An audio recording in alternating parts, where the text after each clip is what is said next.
अस्सलाम वालेकुम students, hope you all are fine. Students, आज हम bio class 9 chapter number 9 topic number 2 sexual reproduction in plants पढ़ेंगे। So let's start. बच्चों, last lecture में हमने methods of asexual reproduction in plants पढ़े थे कि एसेक्सुअली प्लांट्स कैसे रिप्रोड्यूस कर सकते हैं, तो उसमें हमने डिफरेंट मेथड्स पढ़े थे। ठीक है, आज हम पढ़ेंगे सेक्सुअल रिप्रोडक्शन इन प्लांट्स। ठीक है, so let's start. Sexual reproduction in plants, like animal, also involve the fertilization of gamete, egg and sperm, and formation of zygote and embryo. कह रहा है प्लांट्स के बच्चों जो सेक्सुअल रिप्रोडक्शन है वो एनिमल्स की तरह ही उसमें भी फर्टिलाइजेशन ऑफ गेमीट्स होती है। यानी गेमीट्स कौन कौन से होते हैं? एग और स्पर्म, उनकी फर्टिलाइजेशन होती है, यानी वो फ्यूज करते हैं और जाइगोट बनता है और फिर एम्ब्रियो बनता है। तो इसमें भी वो स्टेप्स होते हैं। Different groups of plants like bryophytes, pteridophytes, and seed plants, spermatophytes, have different mechanisms of gamete formation and fertilization. कह रहा है बच्चों जो डिफरेंट ग्रुप्स हैं प्लांट्स के, लाइक ब्रायोफाइट्स, टेरिडोफाइट्स, स्पर्मेटोफाइट्स, कह रहा है सबका डिफरेंट मैकेनिज्म होता है गैमीट फॉर्मेशन का, कि पहले गैमीट्स बनते कैसे हैं और फिर उनकी फर्टिलाइजेशन के भी डिफरेंट मेथड हैं। ठीक है, यानी वो फ्यूज कैसे होते हैं। In bryophytes and pteridophytes, the sperms are like little swimmers. They can move around and find the egg cell. कह रहे बच्चों जो ब्रायोफाइट्स और टेरिडोफाइट्स प्लांट्स है, इनमें जो स्पर्म्स हैं वो लाइक क्या हैं? Little swimmers. कहते हैं वो मूव कर जाते हैं around and find the egg cell, और वो एग सेल को फाइंड करते हैं। So they need water to do this. उनको वाटर चाहिए होता है ये करने के लिए, यानी उनको मूव करने के लिए। इट कुड बी ड्यू और रेन। कह रहा वो जो वाटर है वो ड्यू भी हो सकता है या रेन भी हो सकती है, but water is the key to their reproductive success. लेकिन कह रहा है water is required. On the other hand, seed producing plants, कह रहा है दूसरी तरफ जो सीड प्रोड्यूसिंग प्लांट्स होते हैं like gymnosperms and angiosperms have their own methods. उनके अपने मेथड्स हैं। They don't rely on water to get their sperms to the egg cell. कह रहे हैं वो वाटर पे डिपेंड नहीं करते अपने स्पर्म्स को एग सेल तक पहुंचाने के लिए। They have special techniques for this, but you are going to learn further in this chapter. कह रहे हैं उनके पास स्पेशलाइज्ड टेक्निक्स होती हैं इस चीज के लिए जो आप आगे पढ़ेंगे। One of the prominent features of plants is the haplodiploidic life cycle. कह रहे प्लांट्स का जो एक प्रोमिनेंट फीचर होता है वो होता है haplodiplontic life cycle, i.e. Haploid gametophyte, gamete producing plant body generation, and diploid sporophyte sporo producing plant body generation that regularly alternate with each other during the life cycle. कह रहे हैं plants का permanent feature ये है कि उनकी जो है हैप्लोडिप्लॉन्टिक लाइफ साइकिल होती है, यानी उनके अंदर हैप्लो फॉर हैप्लॉइड गैमीटोफाइट भी होती है और डिप्लॉन्टिक से डिप्लॉइड स्पोरोफाइट होती है।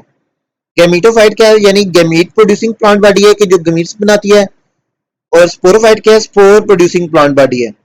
और कह रहा है ये जो दोनों जनरेशन है, गेमीटोफाइट यानी गेमीट्स प्रोड्यूसिंग प्लांट बॉडी या generation, sporophyte spore producing generation, ये दोनों आपस में अल्टरनेट कर जाती है regularly. In some plants like bryophytes the gametophyte generation is more prominent dominant while the sporophyte is very much reduced. कह रहा है बच्चों कुछ प्लांट्स लाइक ब्रायोफाइट्स में जो गैमीटोफाइट जनरेशन है वो प्रोमिनेंट होती है या डोमिनेंट होती है, जबकि स्पोरोफाइट जनरेशन रिड्यूस्ड होती है, यानी शॉर्ट टाइम के लिए होती है। In rest of the plant kingdom sporophyte is dominant whereas gametophyte is very small creature. कह रहा है लेकिन जो बाकी प्लांट किंगडम है उसमें स्पोरोफाइट डोमिनेंट जनरेशन होती है और जो गैमीटोफाइट है वो स्मॉल वन होती है। ठीक है, नेक्स्ट आ जाता है हमारे पास, ये साइड में देखिए figure 9.13 steps in plant tissue culturing.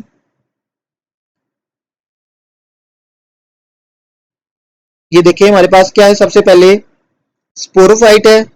तो जब स्पोरोफाइट होगी तो उसमें स्पोरेंजिया बनेंगे। स्पोरेंजियम हमें पढ़े थे क्या होते हैं? स्ट्रॉन्ग बैग्स होते हैं। ठीक है, उसमें मियासिस होगी तो हैप्लॉइड स्पोर्स बनेंगे। फिर गैमीटोफाइट आएगी, गैमीटेंजिया बनेगा जिसमें मेटासिस के थ्रू गैमीट्स बनेंगे, एग एंड स्पर्म वो फर्टिलाइज करेंगे तो जाइगोट बनेगा और दोबारा से। और ये जो हमारे पास गैमीटोफाइट होती है ये हैप्लॉइड होती है क्योंकि इसमें जो स्पोर्स बने वो हैप्लॉइड है।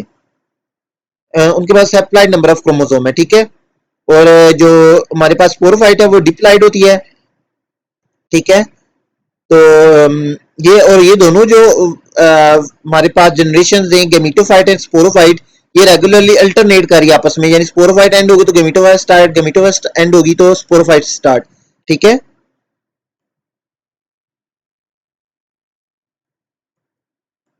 नेक्स्ट टॉपिक है हमारे पास sexual reproduction in flowering plants and angiosperms. कह रहे हैं कि जो फ्लावरिंग प्लांट्स होते हैं यानी जो फ्लावर प्रोड्यूसिंग प्लांट्स होते हैं एंजियोस्पर्म्स, उनके अंदर सेक्सुअल रिप्रोडक्शन कैसे होती है वो हम पढ़ेंगे। In flowering plants angiosperms the major plant body is sporophyte which may be a herb, shrub or tree। कह रहा है फ्लावरिंग प्लांट्स एंजियोस्पर्म्स में जो मेजर प्लांट बॉडी होती है वो स्पोरोफाइट है, जो हर्ब भी हो सकता है, श्रब भी हो सकती है या ट्री भी हो सकती है। Flowers are the reproductive part of this plant. और कह रहा है जो उसके फ्लावर्स होते हैं वो रिप्रोडक्टिव पार्ट है, ठीक है। Structure of a flower, a flower is like a plant special tool for making new plants। कह रहे बच्चों जो फ्लावर होता है वो प्लांट्स का एक स्पेशल टूल होता है न्यू प्लांट्स बनाने के लिए, ठीक है। It's a part of the plant that's been changed and adopted for the job of reproduction. कह रहे बच्चों ये प्लांट का वो पार्ट है जो चेंज अडॉप्ट किया गया है for the job of reproduction. A flower generally consist of a stock called pedicel. अब हम फ्लावर का स्ट्रक्चर डिस्कस करने लगे हैं, आपने गौर से समझना है जो टर्म्स आएंगी। सबसे पहले कह रहे हैं कि फ्लावर के पास एक स्टॉक होती है जिसको हम पेडिसल कहते हैं। ये आप साथ साथ फिगर भी देखते जाएं तो आपको सही क्लियर होता जाएगा, ठीक है। ये आप देखें फिगर 9.14 साइड पे देखिए structure of a typical flower. ये नीचे आपको बिल्कुल नीचे देखिए ग्रीन कलर की एक स्टॉक नजर आ रही होगी जिसको हम पेडिसल कह रहे हैं, ठीक है। This is like the flower stem holding it up. कह रहे ये फ्लावर की स्टेम की तरह है जो इसको होल्ड करके रखती है। At the top of pedicel there is a swollen part called thalamus. कह रहे पेडिसल के टॉप के ऊपर यानी ऊपर एक स्वॉलन पार्ट होता है, ठीक है, स्वॉलो हुआ है जिसको हम कहते हैं थैलेमस। ये देखिए पेडिसल जो जो ऊपर जाती जा रही है थोड़ी स्वॉलन हो गया है यानी फूली हुई है, वो देखिए नजर आ रहा होगा आपको, थैलेमस लेबल किया हुआ है। ये जो पार्ट है इसको हम कहते हैं thalamus. It's like the flowers platform, इसको हम कहते हैं ये फ्लावर का क्या है प्लेटफॉर्म है। The thalamus generally possess four kind of part called floral leaves which are arranged in whorls circles on the upper surface of thalamus। क्या है थर्मल जो थैलेमस है हमारे पास, इसके पास चार पार्ट्स होते हैं जिनको हम कहते हैं फ्लोरल लीव्स, ठीक है, जो अरेंज होते हैं वर्ल्स में या सर्कल में on the upper surface of thalamus. The outer most circle is called calyx. आपने कहा ना कि उसके ऊपर चार सर्कल्स या चार वल्स होते हैं हमारे पास लीव्स के, ठीक है। तो कह रहा है जो आउटर मोस्ट सबसे आउटर मोस्ट सर्कल है बाहर वाला उसको हम कहते हैं calyx. It's made up of green leaves called sepal, और वो ग्रीन लीव से मिलकर बनाता है जिनको हम सेपल्स कहते हैं। And it's like a protective cover for the inside part of flower, और ये एक प्रोटेक्टिव कवर के तौर पे काम करता है जो अंदर वाले पार्ट्स हैं उनके लिए। Just inside the calyx there is another circle called the corolla. कह रहा है कैलेक्स के अंदर एक और सर्कल होता है जिसको हम क्रोला कहते हैं, which consist of various colored floral leaves called petal, जिसके पास बहुत सारे कलर्ड फ्लोरल लीव्स होते हैं जिनको हम पेटल्स कहते हैं। सेपल और पेटल देखिए बच्चों, जो सेपल होता है ना वो आउटर पार्ट होता है और वो ग्रीन इन कलर होता है, जबकि जो पेटल्स होते हैं ये सेपल के अंदर वाले वाला लेयर है और ये क्या होता है ये कलर्ड होते हैं। Deeper inside, you will find the androecium, which is all about the male part of the flower called stamen। कह रहा है डीपर उसके अंदर क्या होगा आपको एंड्रोशियम नजर आएगा जो क्या है male part of the flower है जिसको हम स्टेमन कहते हैं। These are important for making pollen, और ये किस लिए इंपॉर्टेंट है पोलन बनाने के लिए। राइट इन द सेंटर की कह रहा है एग्जैक्ट सेंटर में देयर इज गाइनोशियम, सेंटर में गाइनोशियम होता है। This is where the female parts are in something called the carpel और पिस्टल। कह रहा है ये वो है जहाँ पे female part of the flower present होता है जिसको हम कार्पल या पिस्टल कहते हैं।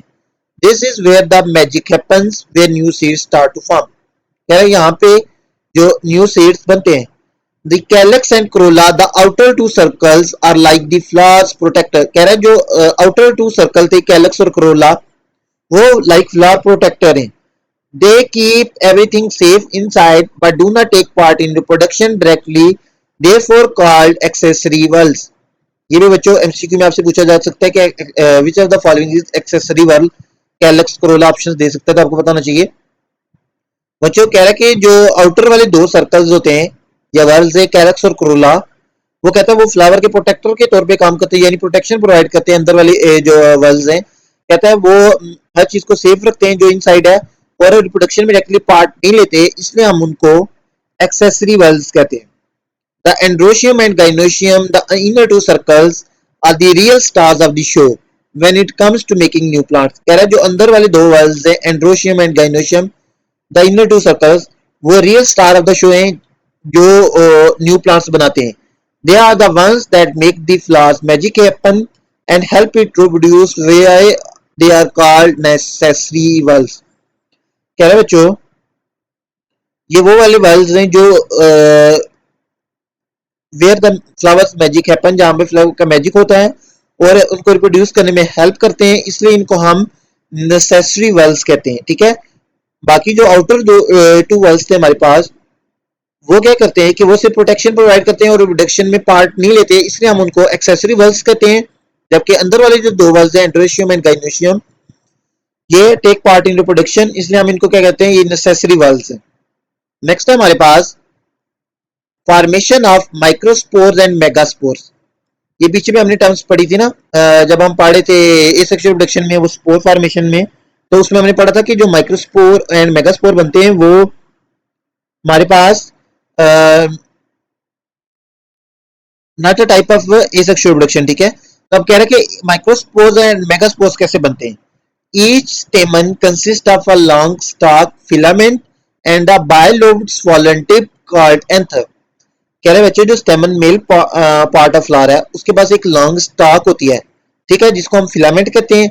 उसके ऊपर बायलोब यानी दो लोब वाला एक स्वॉलन टिप होती है, जिसको हम एंथर कहते हैं। ये आप देखें इधर फिगर में तो वो सही समझ आएगा आपको। स्ट्रक्चर ऑफ टिपिकल फ्लावर, सबसे नीचे पेडिसल थी स्टॉक, उसके ऊपर एक स्वॉलन पार्ट था थैलेमस।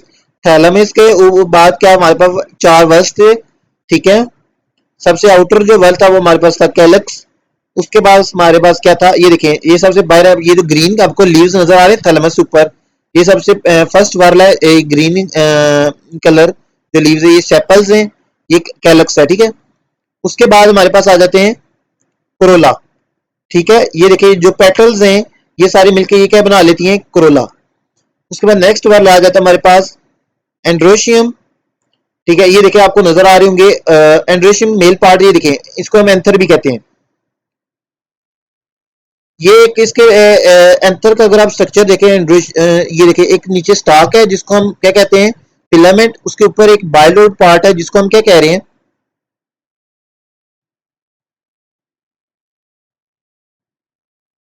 एंथर। ये देखें, हाँ ये देखिए ये नीचे स्टॉक है, इसको हम क्या कहते हैं, फिलामेंट। और ये जो ऊपर बायलोड पार्ट है इसको हम क्या कहते हैं, एंथर। ठीक है, and a bilobed part called anther. In the anther lobes, four pollen sacs, microsporangia, are present that produce haploid pollen grains, microspores by meiosis. कह रहा है ये जो एंथर की लोब्स हैं इनमें चार पोलन सेक्स या माइक्रोस्पोरेंजिया प्रेजेंट होते हैं जो हैप्लॉइड पोलन ग्रेन्स या माइक्रोस्पोर्स प्रोड्यूस करते हैं through myiasis. Each carpel or pistil consists of a sac-like structure in bottom called ovary, a long tubular structure above the ovary called style, and a swollen tip present on the style called stigma. अच्छा, उसके बाद अब carpel की बात करें, आगे हमने बात की थी स्टेमन की। ठीक है, अब जो carpel female part of flower है उसमें अगर आप उसका स्ट्रक्चर देखें, ये बिल्कुल सेंटर ऑफ फ्लावर में देखें, कह रहे जो नीचे वाला पार्ट है उसको हम ओवरी, ओवरी के ऊपर जो ट्यूब लाइक स्ट्रक्चर है उसको हम क्या कहेंगे, स्टाइल, और जो टॉप वाला पार्ट है उसको हम क्या कहेंगे, स्टिग्मा। ठीक है, क्या कह रहा है, हर कार्पल के पास एक सैक लाइक स्ट्रक्चर होता है बॉटम में जिसको हम ओवरी कहते हैं, उसके ऊपर एक लॉन्ग ट्यूब्यूलर यानी ट्यूब लाइक स्ट्रक्चर होता है जिसको हम स्टाइल कहते हैं, और एक स्वॉलन टिप होती है ऑन द स्टाइल के टॉप पे जिसको हम कहते हैं stigma. The ovary contains one two numerous ovules megasporangia. अब कह रहे हैं जो ओवरी है उसके पास एक या एक से ज्यादा ओव्यूल्स या मेगास्पोरेंजिया होते हैं Each ovule possesses one spore mother cell that undergoes meiosis to produce 4 megaspore. Her ovule के पास एक स्पोर मदर सेल होता है जो मियासिस के थ्रू 4 मेगास्पोर्स बनाता है.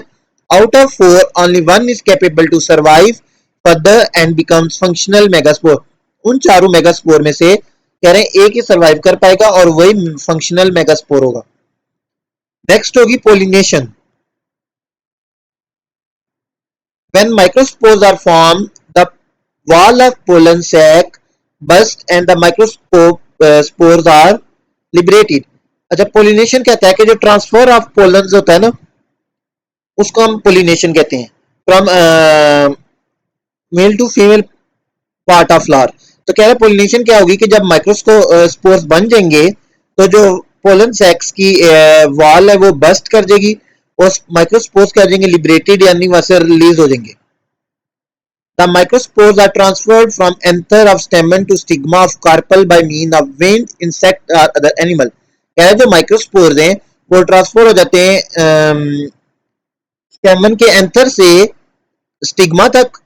किसके through? By mean of wind, हवा की मदद से, इंसेक्ट की मदद से या अदर एनिमल्स की मदद से. हमने पढ़ा है ना टाइप्स ऑफ पोलिनेशन पढ़ते हैं, विंड पोलिनेशन, इंसेक्ट पोलिनेशन के हेल्प करते हैं. ठीक है, तो यहाँ पे वो कह रहा है कि वहां से जो माइक्रोस्पोर्स है वो ट्रांसफर हो सकते हैं विंड की मदद से भी, इंसेक्ट्स की मदद से या बाकी एनिमल्स की मदद से. This event is known as pollination. इस इवेंट को हम पोलिनेशन कहते हैं. And the microspores during pollination are called pollen grains. और जो जो स्पोर्स होते हैं हमारे पास पोलिनेशन के दौरान उनको हम कहते हैं ये क्या है? पोलन ग्रेन्स हैं. If the pollination occurs within the same flower or between two flowers of the same plant, then it is called self pollination. अच्छा बच्चों, आगे पोलिनेशन की भी दो टाइप्स आ गई हैं, self pollination and cross pollination. तो इनमें डिफरेंस पता होना चाहिए आपको. कह रहा है अगर तो पोलिनेशन एक ही फ्लावर के बीच में हो रही है या between two flowers of the same plant, एक ही प्लांट के ऊपर जो दो फ्लावर है उनके बीच में हो रही है, तो उसको हम कहेंगे self pollination. And if it occurs between two flower of separate plant, it is called cross pollination. कह रहा है और अगर वो दो सेपरेट प्लांट्स के फ्लावर्स के बीच में पोलिनेशन हो रही है तो इसको हम कहते हैं cross pollination, which ensures more genetic variability in coming generation, जिसकी वजह से जेनेटिक वेरिएबिलिटी आती है नेक्स्ट जनरेशन में. नेक्स्ट है हमारे पास formation of male and female gametophytes. First of all development of male gametophyte.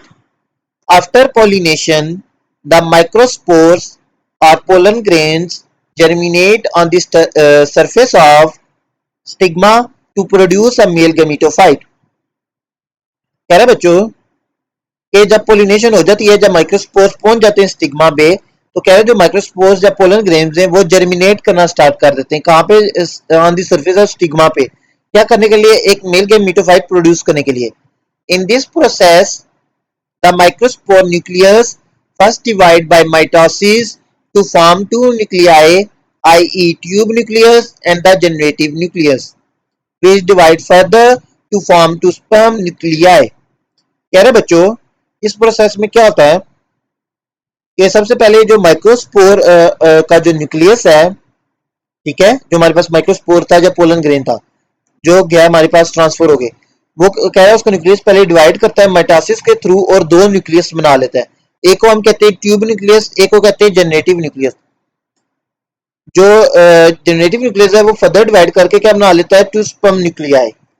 Tube nucleus control the formation of pollen tube which microspore passes down through the style and ultimately penetrate the ovule.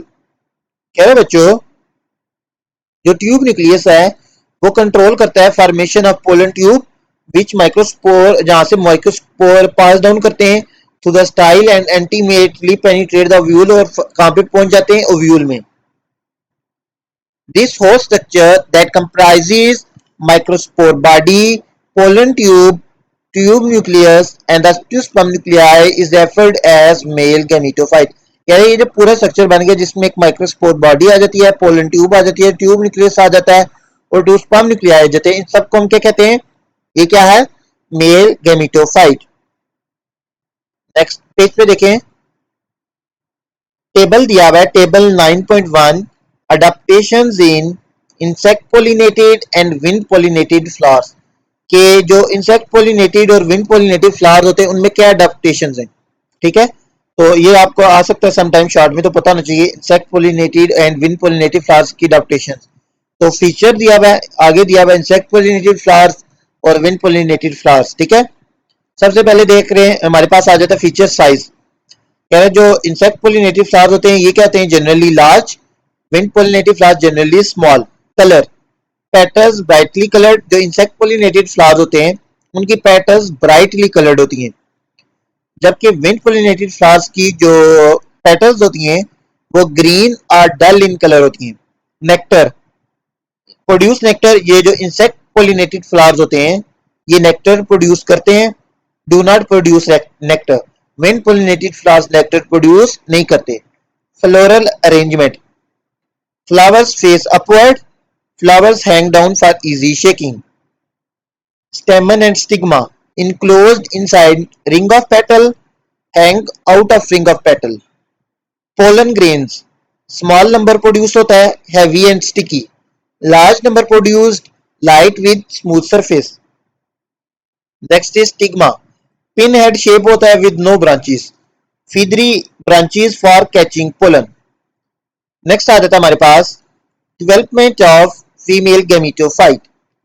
Meanwhile, the nucleus of functional megaspore in the center of ovule divides 3 times by mitosis to make 8 nuclei. कह रहे साथ में जब वहां पे हमारे पास मिल गए मीटोफाइट बनी थी, साथ साथ क्या होगा, हमने कहा था ना कि 4 मेगास्पोर बने, उसमें से एक ही फंक्शनल होगा।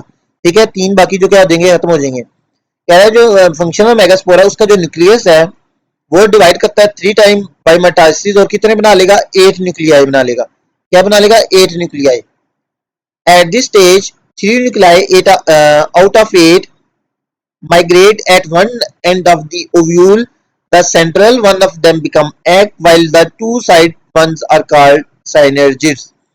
कह रहे इस स्टेज पे क्या होगा कि 8 में से जो 3 न्यूक्लियाई या न्यूक्लियस थे वो ओव्यूल के एक एंड पे चले जाएंगे और जो सेंट्रल वन होंगे वो एग बना देंगे, जो साइड वाले होंगे उनको हम साइनर्जिड्स कहेंगे। 3 other nuclei migrate at another end and act as antipodals. उसमें से बाकी जो 3 थे वो दूसरे एंड पे चले जाएंगे और वो एक्ट करेंगे as antipodals. The remaining 2 daughter nuclei rest in the center, और जो बाकी 2 बचेंगे 8 से 3 एक एंड पे चले गए, 3 एक एंड पे चले गए, जो तो 3 चले गए थे एक एंड पे उनको हमने क्या कहा था कि वो क्या बन गए, सिनर्जिड्स, और जो बाकी 3 नीचे लगे उनको हमने क्या कहा था, एंटीपोडल्स। तो जो रिमेनिंग 2 हैं वो सेंटर में रहेंगे and are called polar nuclei, which in some cases fuse together to become diploid secondary nucleus before the entry of sperm. This whole structure, which comprises body of megaspore, 3 antipodals, 2 synergids, 2 polar nuclei, a secondary nucleus and an egg, is referred as female gametophyte और embryo sac. कह रहे ये जो हो सकता है जिसमें हमारे पास 3 एंटीपोडल्स आ गए हैं, 2 सिनर्जिड्स आ गए हैं, 2 पोलर न्यूक्लियाई आ गए हैं, इन सबको हम क्या कहते हैं, फीमेल गैमीटोफाइट और एम्ब्रियो सैक। नेक्स्ट है हमारे पास fertilization and the formation of zygote and endosperm nucleus. के फर्टिलाइजेशन कैसे होती है और जाइगोट कैसे बनता है। When the pollen tube penetrate the ovule, one sperm nucleus is fused with egg to form diploid zygote, and other sperm nucleus is fused with polar nuclei or secondary nucleus to make diploid endosperm nucleus.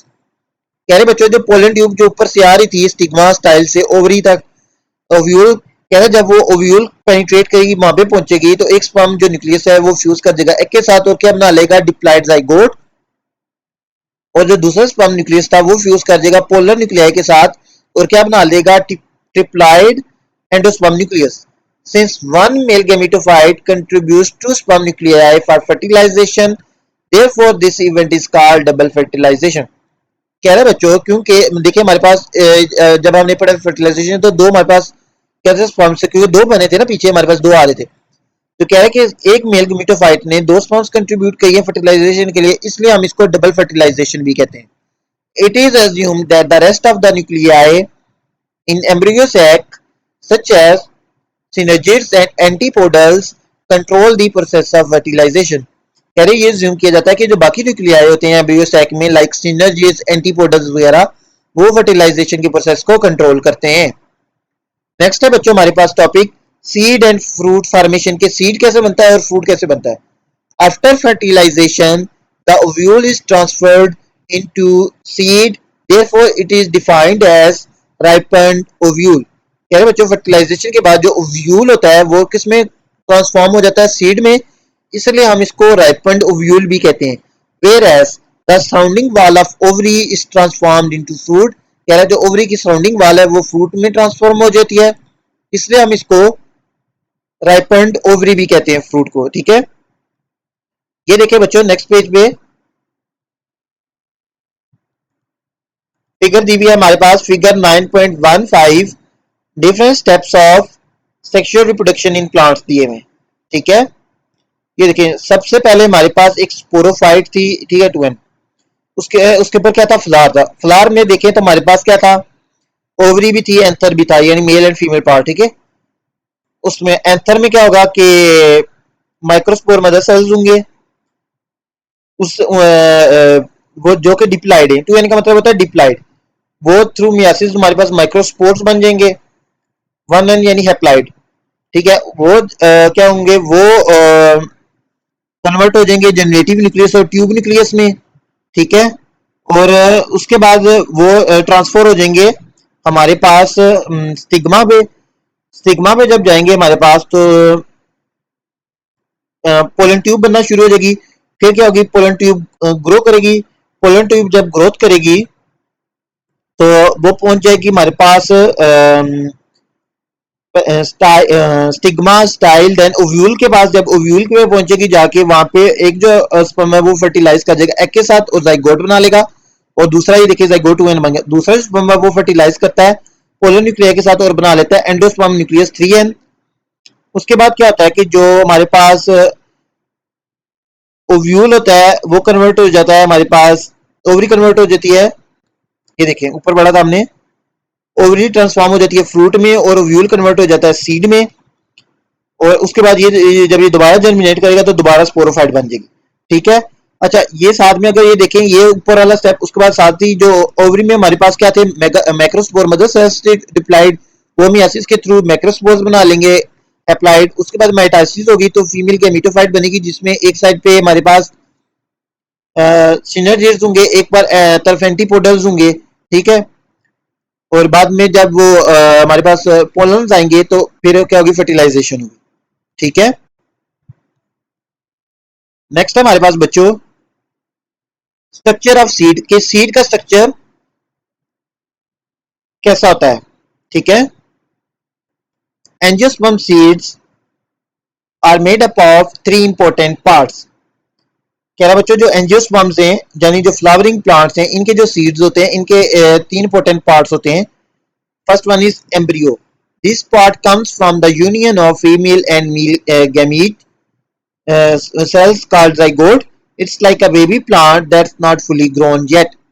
कह रहे बच्चों जो first part होता है इसका seed का वो होता है एम्ब्रियो। कह रहा है ये कहाँ से आता है, ये मेल एंड फीमेल जो सेल्स होते हैं उनकी फ्यूजन से आता है जिसको हम जाइगोट कहते हैं। ठीक है, और इस लाइक का बेबी प्लांट होता है जो भी ग्रो नहीं हुआ।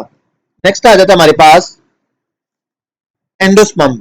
The second part is called endosperm, it's like a storage space for food and comes from a special cell inside the seed. कह रहा है ये लाइक स्टोरेज स्पेस होती है, फूड को स्टोर करती है। ठीक है, नेक्स्ट आ जाता है हमारे पास seed coat. The last part is the seed protective jacket, it's called the seed coat and it develops from outer part that used to wrap around the seed when it was part of the plant. कह रहा है last होता है वो seed की protective एक jacket होती है, ये कहता है सीड कोट होता है जो आउटर पार्ट से बनता है, और ये क्या करता है सीड को गिर्द जो उसके रैप कर लेता है, कवर कर लेता है। ठीक है, नेक्स्ट पेज पे देखें, the seed coat can be thin like paper, think of peanuts, और thick and tough like coconuts. कह रहे हैं जो सीड कोट है ना ये थिन हो सकता है, पतला लाइक पेपर की तरह भी हो सकता है, थिंक ऑफ पीनट्स। कह रहा है पीनट्स का सोचिए जैसे उनका जो कोट होता है वो कितना थिन होता है, और थिक भी हो सकता है एंड टफ भी हो सकता है like coconuts. It keeps the baby plant safe from harm and stop it from drawing out. कह रहा है ये जो बेबी प्लांट है उसको ये सेफ रखता है हार्म से और उसको स्टॉप बचाता है ड्राइंग आउट जैसे यानी ठीक है ड्राई होने से। There is a little mark on the seed coat called the hilum, which is where the seed used to be connected to the plant. कह रहे एक लिटिल मार्क होता है सीड कोट के ऊपर जिसको हम हीलम कहते हैं ये वो पॉइंट है जहां पे सीड कनेक्टेड होता है प्लांट के साथ। Nearby there something called the micropyle which is like a door that the seed uses to get water. कह रहे उसके पास एक पार्ट होता है जिसको हम कहते हैं माइक्रोपाइल, कह रहा है जिसको वो डोर के तौर पे यूज करता है वाटर लेने के लिए seed. Inside the seed embryo is an immature plant. Seed के अंदर एम्ब्रियो एक इमेच्योर प्लांट होता है। It consist of a radical, a plumule and one और टू कार्टिलेजन सीड लीव्स। कह रहा है उसके पास क्या होता है एम्ब्रियो के पास एक रेडिकल होता है, एक प्लम्यूल होता है और वन और टू कार्टिलेजन होते हैं यानी सीड के लीव्स होते हैं। The radical of embryo grows into new root. कह रहा है एम्ब्रियो का जो रेडिकल पार्ट है वो ग्रो कर जाता है न्यू रूट में, while the plumule grows into new shoot। और जो प्लम्यूल पार्ट है वो ग्रो करके न्यू शूट बना लेता है अपॉन जर्मिनेशन।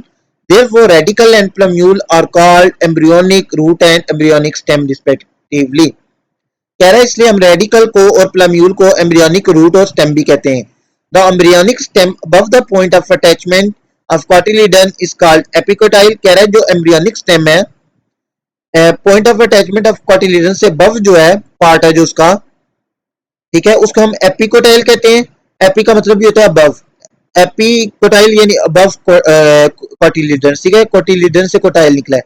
और कह रहे हैं जो embryonic stem below the point of attachment होती है इसको हम हाइपोकोटाइल कहते हैं यानी below cotyledon.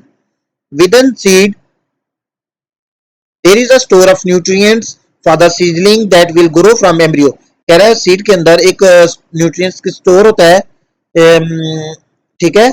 In angiosperms the stored food is derived from the endosperm tissue. कह रहा है एंजियोस्पर्म्स में जो फूड स्टोर्ड फूड है ये कहां से ड्राइव होता है एंडोस्पर्म टिश्यू से। This tissue is rich in oil और starch and protein. In many seeds the food of the endosperm is absorbed and stored by कार्टिलेडन्स।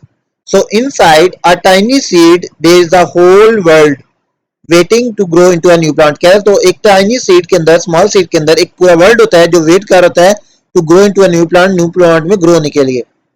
ये आप देखिए फिगर 9.16 स्ट्रक्चर ऑफ सीड दिया हुआ है हमारे पास, ठीक है। ये देखिए सबसे पहले हमारे पास आउटर जो कवरिंग है सीड कोट है, ठीक है। उसके अलावा हमारे पास क्या है, ये देखिए एपिकोटाइल एंड हाइपोकोटाइल नजर आ रहा होगा। देखिए पॉइंट ऑफ अटैचमेंट से जो ऊपर वाला पार्ट है उसको एपिकोटाइल और जो नीचे वाला पार्ट है उसको हाइपोकोटाइल, ठीक है। उसके बाद एक रेडिकल है विच ग्रो इनटू रूट, ठीक है। तो ये हमारे पास स्ट्रक्चर। अच्छा ये एक बीन सीड दिया हुआ है, डाइकॉट का स्ट्रक्चर दिया है जिसमें दो कार्टिलेडन्स होते हैं यानी टू सीड लीव्स होते हैं।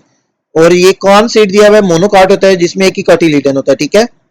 नेक्स्ट है हमारे पास बच्चों सीड जर्मिनेशन के, सीड जर्मिनेट कैसे करता है, ठीक है। For seeds to start growing, they need to be in right place and at right time। कह रहा बच्चों सीड्स को ग्रोथ स्टार्ट करने के लिए उनको एक राइट प्लेस में होना चाहिए और राइट टाइम में होना चाहिए। This process is called seed germination and it's like the start of plant life. इस प्रोसेस को हम कहते हैं सीड जर्मिनेशन और ये प्लांट की लाइफ का स्टार्ट होता है। In this process the seed absorb water which make it swell and break open the seed coat. कह रहे इस प्रोसेस में होता क्या है कि सीड जो होता है ना वो वाटर को ऑब्जॉर्ब कर लेता है जिसकी वजह से वो स्वेल कर जाता है एंड ब्रेक्स हो जाता है, सीड कोड जो होता है उसका वो ब्रेक हो जाता है। First the root pops out from a part called the radicle. कह रहा है जब वो ब्रेक होगा सबसे पहले एक रूट पॉप आउट यानी बाहर निकलेगी, कहां से, रेडिकल से। This root grows quickly and start taking in water and nutrients from soil. कह रहा है ये जो रूट है ये क्विकली ग्रो करेगी और वाटर और न्यूट्रिएंट्स को ऑब्जॉर्ब करेगी सॉइल से, लेना शुरू कर देगी। Then the tiny shoot called the plumule begins to grow। फिर उसके बाद क्या होगा, एक टाइनी स्मॉल शूट जिसको हम प्लम्यूल कहते हैं वो निकलेगी, ये ग्रोथ स्टार्ट करना स्टार्ट हो जाएगी। It stretches up and out of the soil. There are two main ways seeds can start growing.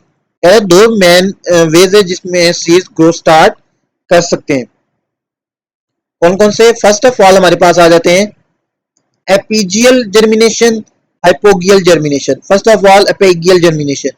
In this type, the part called hypocotyl stretches out and form a hook, pulling the seed leaves cotyledons above the ground. कह रहा है इस type में क्या होता है कि hypocotyl जो पार्ट है, ठीक है, वो क्या करता है, वो स्ट्रेच आउट होता है और एक हुक बना लेता है, जिसकी वजह से वो सीड लीव या कटिलिडन को पुल खींच के ग्राउंड से बाहर ले जाता है. Beans, cotton and papaya are example of seed that do this. Next है hypogeal germination. Here is the epicotyle. कह रहा है इस केस में कहता है कि जो epicotyle होता है वो स्ट्रेच करता है और हुक बना लेता है, but the seed leaves stay underground. लेकिन जो सीड के लीव्स हैं, कार्टिलेजन्स हैं, वो अंडरग्राउंड ही रहते हैं. Peas, maize and coconuts are example of seeds that germinate this way. So seeds have their own way of getting started on their journey to becoming fully grown plants. कह रहे तो seeds के पास अपने ways हैं journey start करने के to become full grown plants. Next आ जाता है बच्चों हमारे पास कंडीशंस फॉर सीड जर्मिनेशन. ठीक है, कि सीड की जर्मिनेट होने के लिए कौन कौन सी कंडीशंस रिक्वायर्ड है. कुछ कंडीशन है तो तभी सीड जर्मिनेट करेगा. ठीक है, For seeds to start growing, they need the right condition both inside and outside. कह रहा है बच्चों सीड्स को ग्रो स्टार्ट करने के लिए राइट कंडीशंस रिक्वायर्ड होती हैं इनसाइड और outside. Inside the seed must have a living baby plant embryo and enough stored food. कह रहा है इनसाइड सीड के पास क्या होना चाहिए, एक एम्ब्रियो होना चाहिए, इनफ स्टोर्ड फूड होना चाहिए. Outside there are three condition. Outside तीन कंडीशंस होती हैं. फर्स्ट ऑफ ऑल वाटर और moisture. Most seeds have very little water inside them. They can't start growing until they soak up water from the environment. कह रहा है बहुत सारे seeds के पास बहुत कम वाटर होता है उनके पास इनसाइड अंदर. कह रहा है वो ग्रोथ तब तक नहीं स्टार्ट कर सकते जब तक वो वाटर को इन्वायरमेंट से सोक या अब्जॉर्ब ना करें. This water is used to break down stored food and help part of the baby plant grow. कह रहा है ये वाटर यूज होता है स्टोर्ड फूड को ब्रेक डाउन करने के लिए और पार्ट ऑफ बेबी प्लांट को ग्रो करवाने के लिए. Next is oxygen. Just like वो need oxygen to breathe, the cells in the baby plant need it too. It helps them do their job. क्या है जैसे हमें ऑक्सीजन चाहिए होती है ब्रीथ करने के लिए, इसी तरह जो बेबी प्लांट के सेल्स हैं उनको भी चाहिए ऑक्सीजन. ये ऑक्सीजन उनको हेल्प करती है अपनी जॉब परफॉर्म करने के लिए. नेक्स्ट आ जाता है हमारे पास temperature. Different seeds like different temperatures to start growing.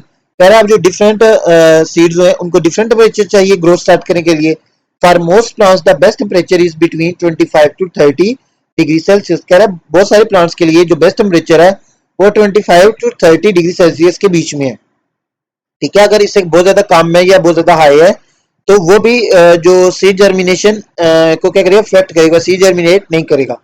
So when the seed gets these conditions right, it's like a green light for the baby plant to begin its journey. कह रहा है कि जब ये कंडीशंस राइट होंगी, ठीक है, तो ये क्या होगा, एक ग्रीन लाइट होगी बेबी प्लांट के लिए कि अपनी जर्नी स्टार्ट करे. ठीक है, ये साइड पे देखें आप, आपको नजर आ रहा होगा figure 9.17 types of seed germination में हाइपोगियल होती है हमारे पास पी में, और नीचे वाली हमारे पास है, सॉरी ऊपर वाली है एपिगियल लाइक इन बीन्स और नीचे वाली है हाइपोगियल जर्मिनेशन.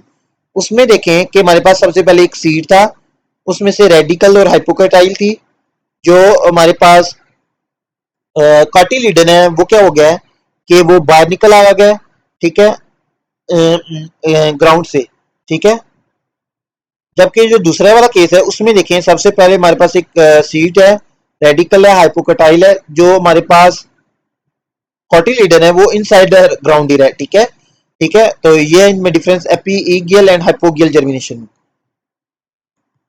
सो स्टूडेंट्स हमारा ये टॉपिक कंप्लीट हो चुका है, ये चैप्टर भी कंप्लीट हो चुका है. होपफुली आपको समझ आ गया होगा. If you have any doubt you can ask in comment section. Please like share and subscribe my YouTube channel. Thank you.